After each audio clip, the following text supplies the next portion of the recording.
গোপাল, মন্ত্রী, কোথায় তোমরা? কোথায় হারিয়ে গেলে?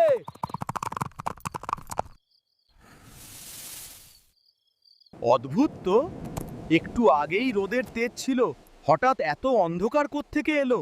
ঘোড়াটাও কেন যেন কাঁপছে। কৃষ্ণচন্দ্র, অনেক দিন পর রাজকীয় রক্তের স্বাদ পাবো। শিকার করতে এসে নিজেই আজ শিকার হয়ে গেলি। কে বাঁচাবে আজ তোকে? আমি রাজা কৃষ্ণচন্দ্র, আমি কোনো দানবকে ভয় পাই না। পথ ছাড়ো, না হলে এই তলোয়ার তোমার বিনাশ ডেকে আনবে। তোর তলোয়ার? ওটা তো এখন খেলনা। ভালো করে দেখ তোর চারপাশে।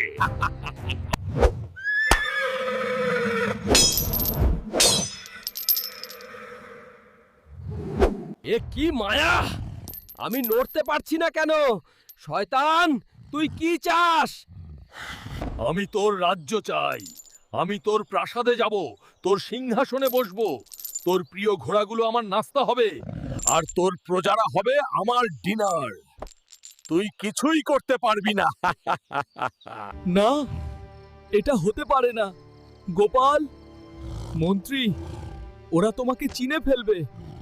কেউ চিনবে না, কারণ এখন থেকে আমিই হব কৃষ্ণচন্দ্র। তোর গলার স্বর, তোর হাসি, তোর এই রাজকীয় পোশাক সব এখন আমার। তুই পচে মরবি এই গাছের শিকড়ে বন্দী হয়ে, আর আমি রাজভোগ খাবো তোর প্রাসাদে বসে। নাও টু দ্য প্যালেস। আমি আসছি, হে কৃষ্ণনগরী! আমি রাজা কৃষ্ণচন্দ্র। কি হলো মন্ত্রী, খাবার আসতে দেরি করছে কেন?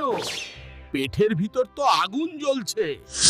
মহারাজ, আপনার প্রিয় ইলিশ মাছের ঝোল, পোলাও আর ছানা ভরা সন্দেশ নিয়ে এসেছি। কৃপা করে গ্রহণ করুন। এসব কি এনেছিস? ঘাস পাতা? আমি কি গরু ছাগল যে এসব খাবো? আমার শরীর জ্বলছে, আমার রক্ত চাই, কাঁচা মাংস চাই। মহারাজ, আপনি তো চিরকাল নিরামিষাশী খাবারের ভক্ত। আজ এমন বলছেন কেন? আপনার শরীর কি অসুস্থ? অসুস্থ আমি নই, অসুস্থ তোরা। তোদের এই শরীরের হাড় চিবিয়ে খেতে ইচ্ছে করছে আমার। যা, আস্তাবল থেকে সব থেকে হৃষ্টপুষ্ট ঘোড়াটাকে এখনই কেটে নিয়ে আয়। আর শোন, ওটা যেন রান্না না করা হয়। আমি রক্তের স্বাদ পেতে চাই। মহারাজ পাগল হয়ে গেছে। গোপালকে বিষয়টা জানাতে হবে। বন্ধু যখন বউ লইয়া হাইটা যায়, ফাইটা যায়, আমার বুকটা ফাইটা যায়। সর্বনাশ হয়ে গেছে গোপাল। মহারাজ পাগল, উন্মাদ হয়ে গেছে। কি বলছেন মন্ত্রী সাহেব? কিভাবে কি হলো খুলে বলুন তো।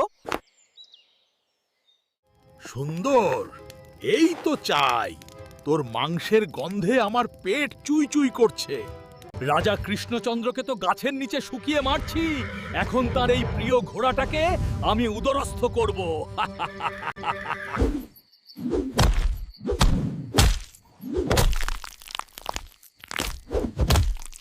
ওরে বাবারে, এ তো মানুষ নয়, এ তো সাক্ষাৎ যমদূত। মহারাজ তাহলে বিপদে আছেন, আর এই শয়তানটা রাজপ্রাসাদকে শ্মশান বানাতে এসেছে। একে জব্দ করতে হলে গায়ের জোর নয়, মগজের জোর লাগবে। প্রিয় দর্শক, দ্বিতীয় পর্ব দেখতে চাইলে এই ভিডিওতে 100 লাইক পূর্ণ করুন। আপনাদের 100 লাইকই খুলে দেবে রাজা কৃষ্ণচন্দ্র ও বহুরূপীর রহস্যময় দ্বিতীয় পর্ব।